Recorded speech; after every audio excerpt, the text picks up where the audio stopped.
I hope for parts of this video you will excuse the 3D printer going on in the background.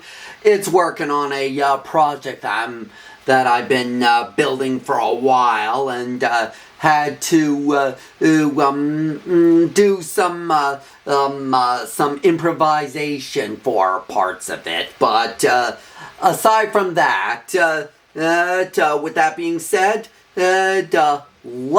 let's take a look at something that I didn't expect to get in the mail. Roll the intro.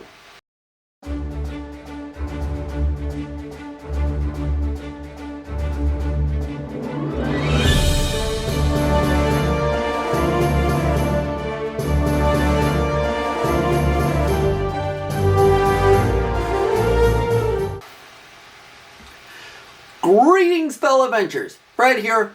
Welcome to the Flying Game Master, the show that brings RPGs to as many tabletops as humanly possible.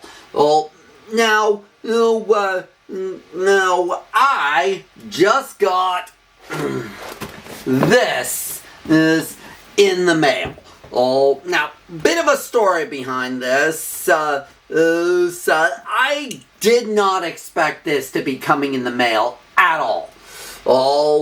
This is something that I thought that I had failed to give some appropriate information that was crucial to me getting this, and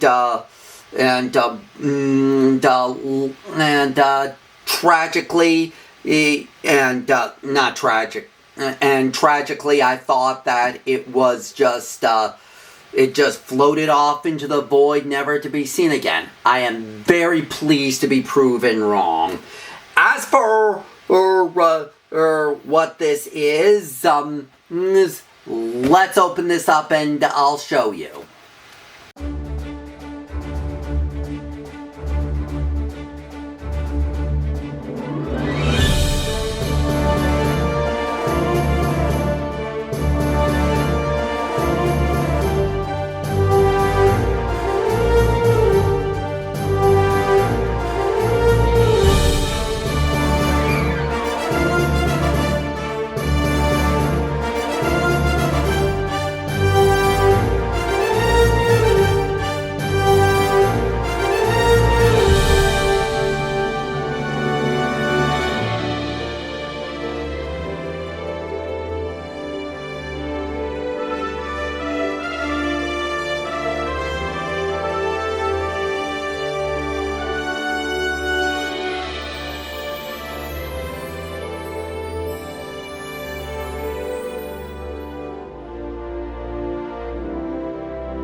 So aside from the business card for Loading Crew Crafts that came in the package, this is what was inside. A miniature body pillow keychain featuring two individual race/character types and classes that are featured in this book. Something I want to say about this is I really like the texture of the fabric. As an autistic person, and the texture of the fabric is very much apparent to me, and I just love the feeling of this thing while holding it. One eternity later. Alright, so there were a lot of issues involved in getting this video made. Enough so that the desk went through some changes over the course of that time period. But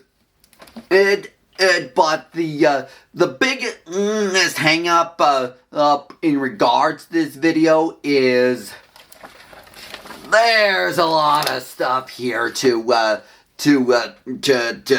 that I personally would want to go through.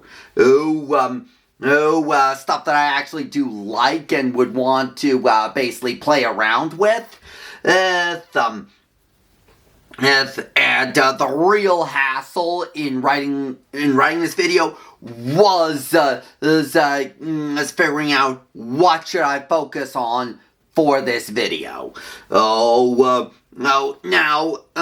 There's something I gotta say that I gotta just get out of the way. It should be obvious, but for some, it's not.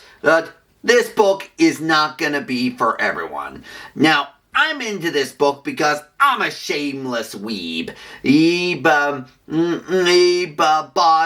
not everyone would want to play a trashy fantasy anime for a Dungeons and Dragons game. That's perfectly fine. But by the same token, there are those who do dream of such an adventure, and this book grants such people, like myself, the ability to go on such an adventure and have a lot of play around with a lot of the tropes that anime has brought into pop culture. But getting into the book itself, there are basically going to be 4 elements of this book that I am going to be talking about, and more specifically in the 5th edition section, because this book also includes basically the same material all converted over to both editions of Pathfinder. So you've got 5e and Pathfinder 1 and 2e. So without further preamble, let's dive into it. Kicking things off with this book, I feel it is good to start with the races is available in this book. Because the waifu handbook started out as a supplement of anime themed D&D races that just grew from there. There are a total of 8 races with a number of sub-races. As for each one, I'll put a number somewhere here saying how many sub-races are in this book altogether. But some of the more notable races include catfolk, referred to as nekotamas, because I mean, you can't have a handbook of this nature without having the iconic cat girl. Because cat girls basically permeate a lot of anime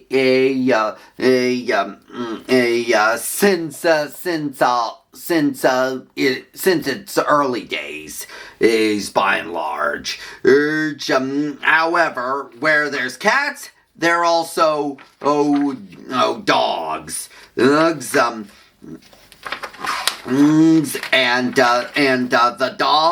dog race is the Okami. So if you ever wanted to play as Inuyasha or a relative of Inuyasha, this race is your best bet. Let me know down in the comments if you want to see me try and do a build video for how to make Inuyasha in with this book.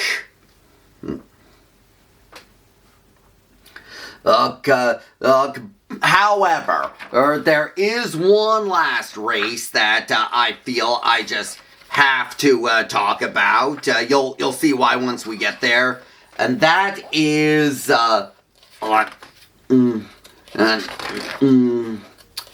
and that's the Shinryujin race, which we're coming up. Here we are, and the Shinryujin are basically dragon folk. I mean, if it's available in the book, you know I'm going to talk about, because as many of you who watch the channel know, I'm a sucker for dragons. But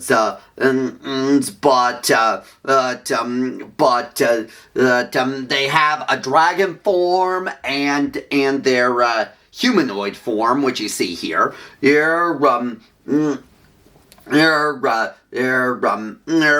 their powers are drawn from specialized dragon gems. At the dragon gems, there's a total of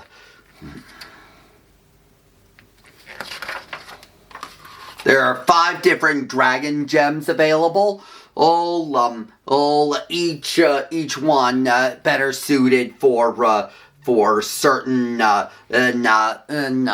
certain classes, should you want to play as one of these. These gems give specialized buffs to these characters, and they have a special feat that let them take the form of a divine worm. And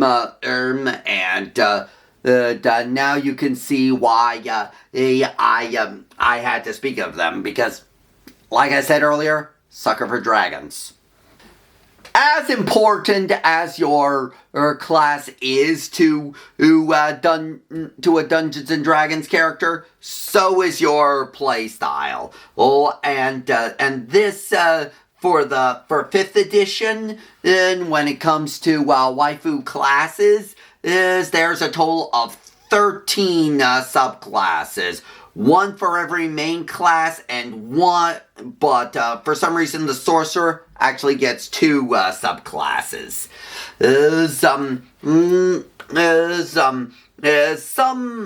of the notable subclasses include the Bard College of the Protag. Basically, this subclass,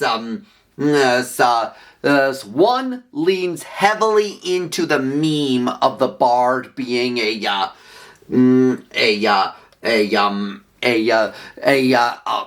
basically a horny bastard, so to speak. He basically befriending or betting everyone in their path. This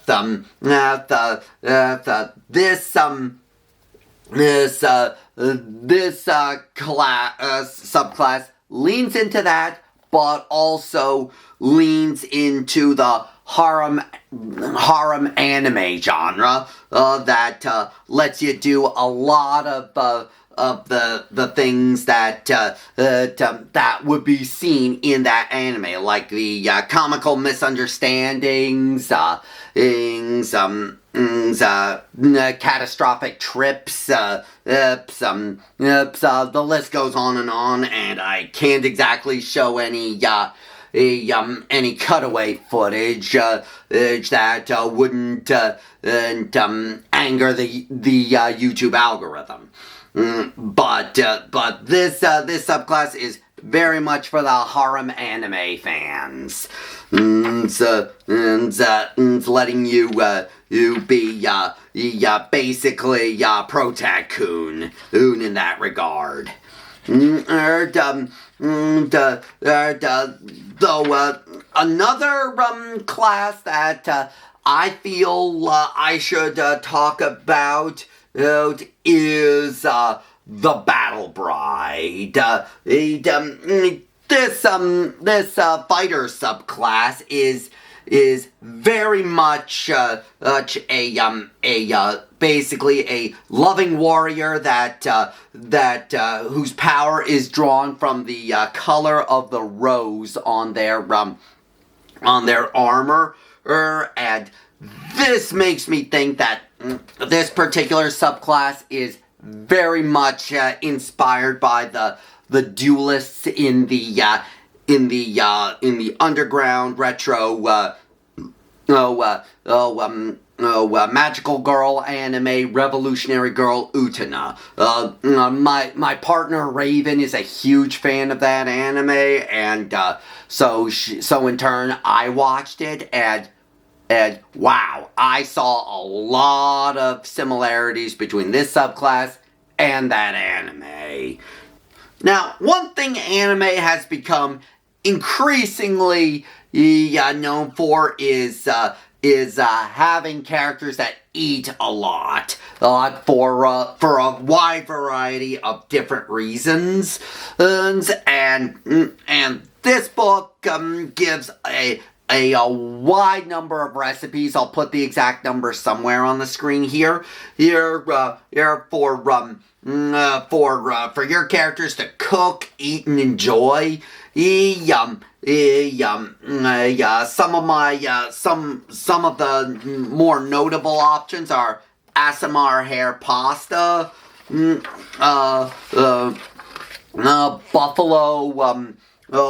buffalo wyvern wings,